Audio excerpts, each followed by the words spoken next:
Salut, on s'intéresse ici à la différentielle d'une application. Donc d'abord, on va replacer le cadre. Donc on s'intéresse à une fonction f qui est définie de oméga dans f, où oméga est un ouvert d'un espace vectoriel normé E, et f est un espace de Banach par exemple. On dit que f est différenciable en A appartenant à oméga si, déjà dans un premier temps, comme oméga est un ouvert, on va prendre un élément A ici, on va pouvoir définir un voisinage U tel que ma fonction est définie dans ce voisinage.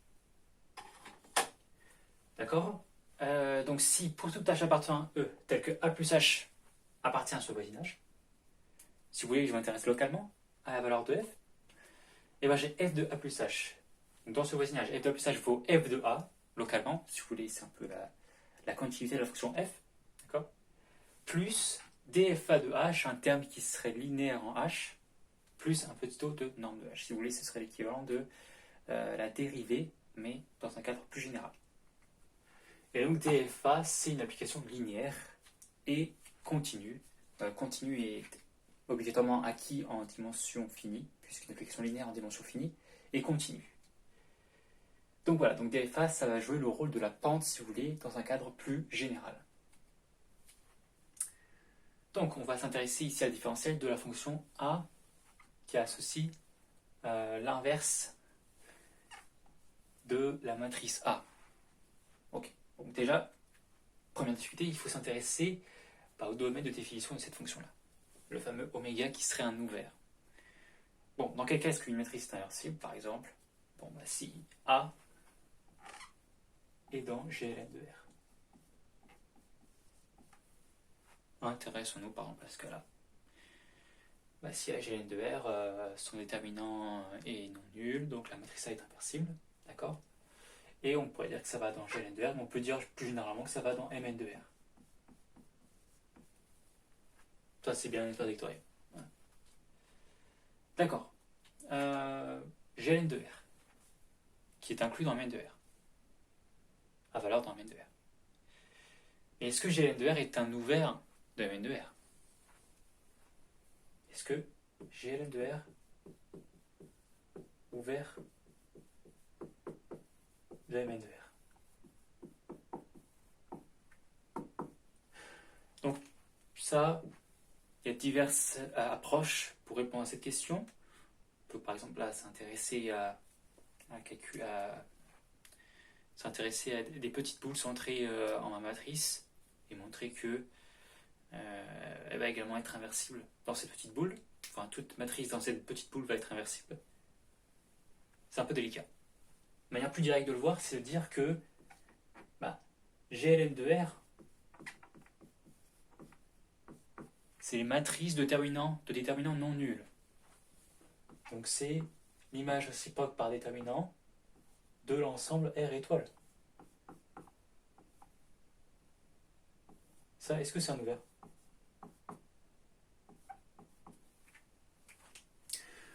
R étoile est un ouvert. Bon. Et déterminant, c'est une application continue. Déterminant, c'est un polynôme en les indéterminés des coefficients de la matrice. Un polynôme, c'est continu. Donc déterminant, c'est une application continue également. Or, on sait qu'une des caractérisations d'une fonction continue, c'est que l'image réciproque de tout ouvert est ouvert, ou alors, même, on peut dire qu'une application est continue, c'est seulement si l'image réciproque de tout fermé est fermé. Ok. Bon, là, R étoile est ouvert. Déterminant est continu. Donc, l'image réciproque de l'ouvert R étoile est un ouvert. GLN de R est bien ouvert, puisque déterminant est une application continue. C'est un polynôme en les indéterminés des coefficients de la matrice. Donc c'est très bien. Donc là j'ai mon oméga qui est inclus dans MN de R. D'accord. Et je m'intéresse à un point A appartenant à GLN de R. Et on veut df en ce point A. Ok, bon, d'abord, dans un premier temps, on va s'intéresser à un cas plus simple.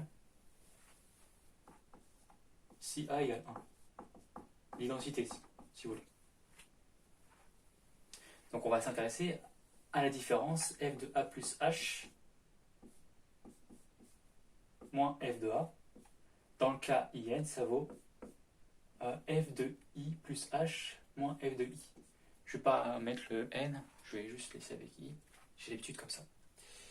Donc ça vaut, en fait, ça vaut i plus h moins 1 moins i. Si vous voulez, ça facilite un peu le calcul, puisque là, l'inverse de l'identité, on sait bien que c'est i. Ça va être un peu plus simple peut-être. Et i, bon, ça nous donne un peu une idée, si vous voulez. Ok. I plus h moins 1 moins i. Et on voudrait une expression de la forme, si vous voulez, quelque chose en linéaire en h plus un petit o de norme de h. Par définition. Mais déjà, là, j'ai pris un h, je ne sais même pas c'est quoi mon voisinage de i. Je ne sais même pas quand est-ce que i plus h est bien inversible. Donc déjà, là, rien que là, j'ai une difficulté. Est-ce que i plus h est bien dans Gn de r? Ce qu'il faut, c'est définir le voisinage de i. Là, ici, a vaut i. Bon, sans suspense, fixons la norme.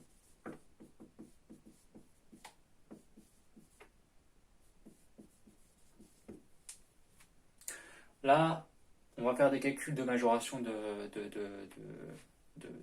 norme de matrice. On sait d'ores et déjà que une norme qui a bien convenir, c'est la norme d'opérateur. De toute façon, on est en dimension finie, donc toutes les normes sont équivalentes. Donc, fixons par exemple la norme d'opérateur. Par exemple, la norme d'opérateur.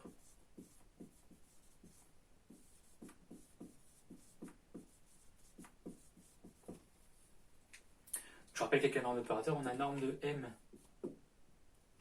n inférieur ou égal à la norme de m fois norme de n.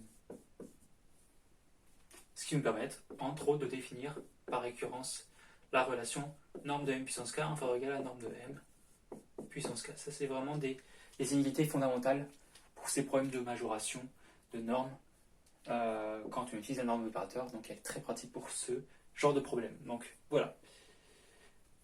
Pour rappel, on a ceci. Fixons une norme d'opérateur, d'accord, et regardons quand est-ce que i plus h est inversible.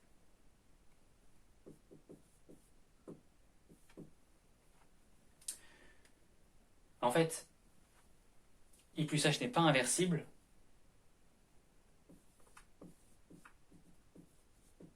ça veut dire que à son noyau n'est pas réduit à 0.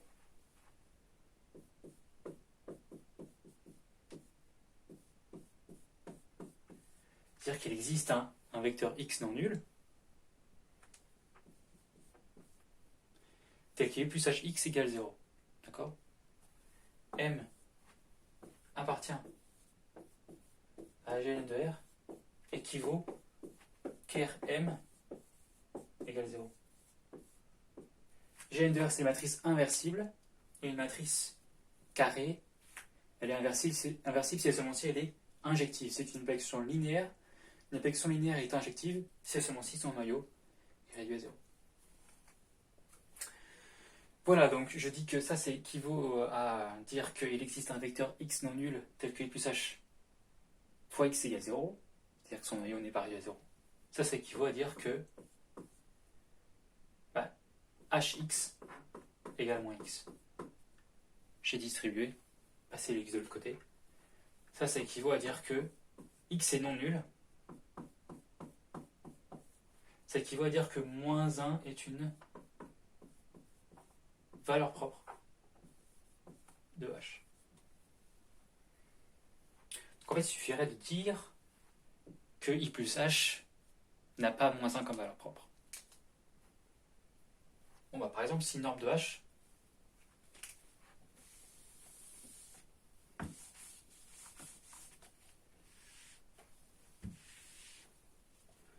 ça on a retenu, d'accord?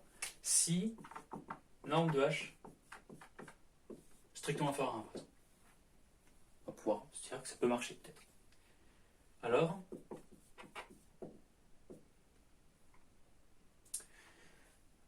Alors, regardons ce que ça donne ici. Si moins 1 est une valeur propre de h, qu'est-ce que ça donne? Ça donne ici hx moins x. Hx égale moins x pour un x différent de 0.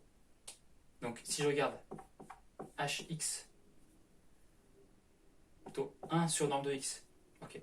Si je regarde norme de hx sur norme de x, j'aurai moins 1. J'aurai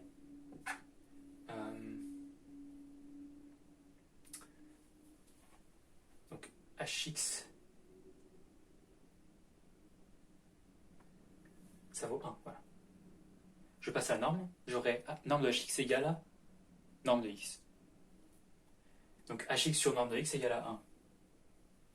Et ça, c'est 1 inférieur ou égal à sup de norme de hy sur norme de y pour y différent de 0.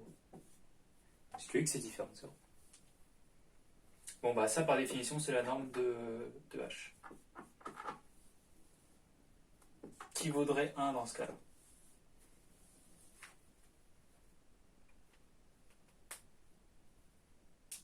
Enfin, non. Dans ce cas-là, on a dit norme de h strictement inférieure à 1. Donc j'aurai 1 strictement inférieur à 1. Ça, c'est inconcevable. Donc, revenons à ce qu'on dit. Je dis que si i plus h n'est pas inversible, on a automatiquement moins 1 valeur propre de h. Maintenant, si je dis que moins 1 est une valeur propre de h, bah, ma norme d'opérateur, elle est forcément plus grande que 1. D'accord? Donc je dis, bah, si je prends une norme d'opérateur qui est strictement plus petite que 1, bah, moins 1 ne peut pas être une valeur propre de h, et donc, ma matrice n'est pas inversible, donc elle est inversible. Voilà. Alors, il n'existe pas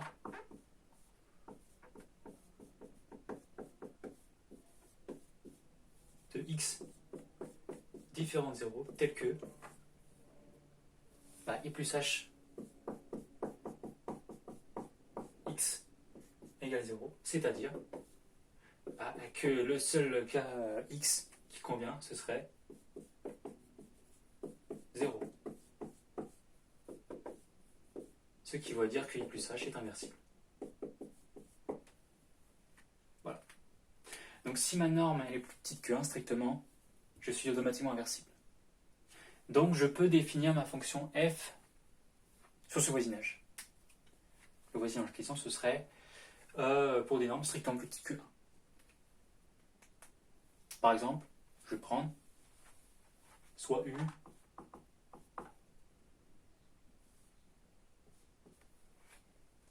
je prends la boule fermée de rayon 0 centrée en i. Non, centrée en 0 et de rayon 1 demi. En fait, je m'intéresse ici à un fermé. Un voisinage fermé, si ça a un sens. Je ne sais pas si ça a vraiment un sens. Bon, si vous voulez, je peux m'intéresser à la boule ouverte de centre 0 et de rayon 1 demi. Ça ne change pas grand-chose ici. Mais je vais m'intéresser ici à la boule fermée de centre 0 et de rayon 1 demi. Pourquoi je veux un fermé? Puisque pour plus tard, ça me sera utile.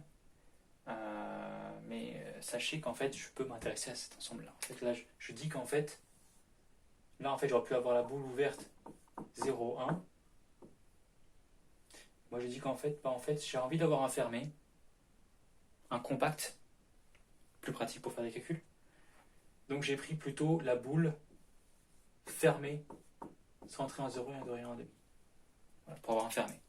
Mais si j'avais pris boule fermée 0, 1, là, c'est plus bon. Là, si j'ai un inférieur ou égal, là, j'aurais un inférieur ou égal et ce serait pas une contradiction. Donc, c'est vraiment important d'avoir ce strictement inférieur ici. Donc il faut que je prenne la boule fermée de 0 et de rayon 1,5 par exemple. Donc si je prends U ce voisinage là, qui n'est pas réduit à 0 évidemment, d'accord, et ben on a I plus H moins 1 défini pour H appartenant à U. Donc on est bien. Ok.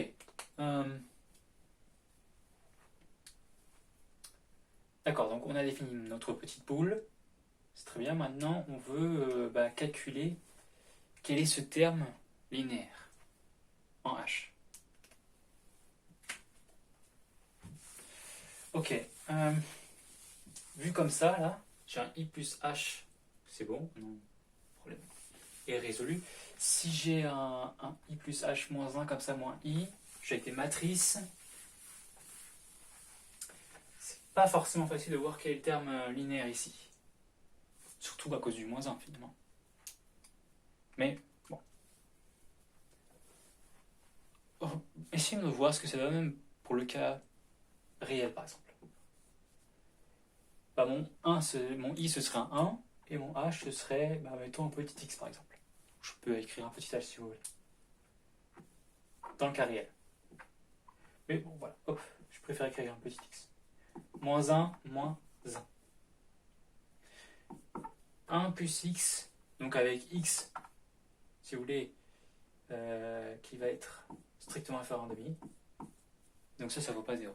Donc c'est bien inversé. Ça vaut 1 sur 1 plus x. Moins 1, c'est une notation finalement, ça. Et je veux ici, si vous voulez, un terme linéaire plus un reste en petit o de x, de norme de x. Bon on a un outil assez efficace pour ça, c'est de dire que 1 sur 1 plus h, en fait c'est la somme, c'est une somme géométrique pour k allant de 0 à plus l'infini de moins 1 puissance k xk. Somme géométrique. Le tout moins 1. Je n'oublie pas moins 1 ici. Là j'ai une somme géométrique, puisque x il est de norme strictement inférieure à 1, cette somme elle est bien définie. Cette somme elle est bien définie. C'est une somme géométrique qui converge vers 1 sur 1 plus x, donc j'ai bien cette égalité-ci. Maintenant, le premier terme, il vaut 1 plus 2k allant de 1 à plus infini de moins 1 puissance k xk que je soustrais à moins 1, donc ça donne finalement la somme de k allant de 1 à plus infini de moins 1 puissance k xk. Je peux très bien retirer un terme de la somme, ça va pas rendre la convergence chaotique ou quoi, aucun problème. Donc j'ai cette égalité-ci pour le cas R. Mn de R égale R, si vous voulez, n égale 1. Mais est-ce que ce serait pas vrai par hasard pour le cas GLN de R? Essayons de voir ce que ça pourrait dire. Est-ce que I plus H moins 1 moins I serait égal à une somme qui va de K de 1 à plus l'infini, très joli, c'est très moche cette somme, hop, de moins 1 puissance K, j'aurais pas un X mais un HK. Est-ce vrai? Bon déjà dans un premier temps, ça, je sais pas si c'est défini. Comme je vous ai dit ici, ça c'était bien défini, la somme converge bien puisque norme de x est strictement inférieure à 1,5. En fait, il suffit que norme de x soit strictement inférieure à 1. Mais là, il faudra encore une fois que ce soit le cas. Donc, est-ce que cette somme converge? Ah oui. En fait, cette somme est une série entière. C'est une série définie en H. H, elle est définie dans l'ouvert, dans le compact U. Enfin, plutôt dans le compact, oui. U, qui serait la boule fermée de centre 0 et de rayon 1,5. Donc, le sup sur U, sur H appartenant à U, de la somme de K allant de 1 à plus l'infini de moins 1 puissance k hk, ça, c'est égal au sup pour h appartenant à u. Donc, raisonnement classique, on va le majorer. D'accord? On majore cette somme ici par quoi?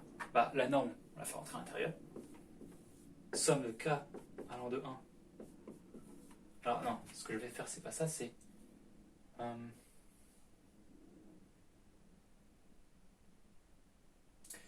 vais pas calculer ça, je vais calculer somme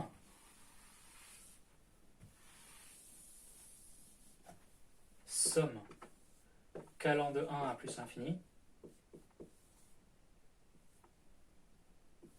de moins 1 puissance k sup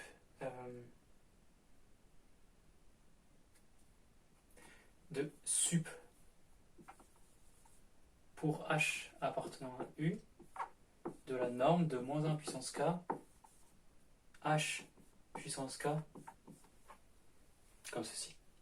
Je le majore par la somme de k allant de 1 à plus l'infini. Le moins 1 puissance k, là il est absorbé par la norme, si vous voulez. Donc ça vaut le sup sur h appartient à u de hk. Donc ça vaut 1 inférieur ou égal à la somme de sup de h appartient à u de la norme de h puissance k.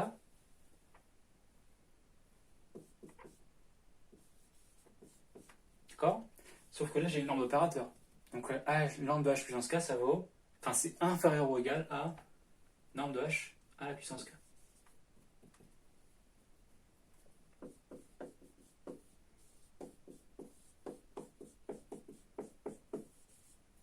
Par récurrence. Puisqu'on a la norme d'opérateur. Ok, sauf que la norme de h, là, elle est dans u.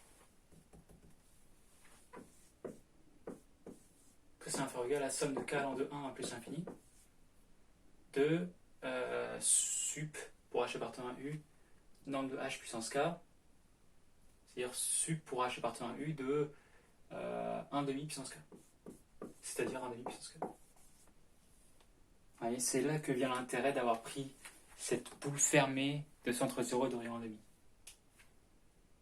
Bon bah ça vaut 1. Ça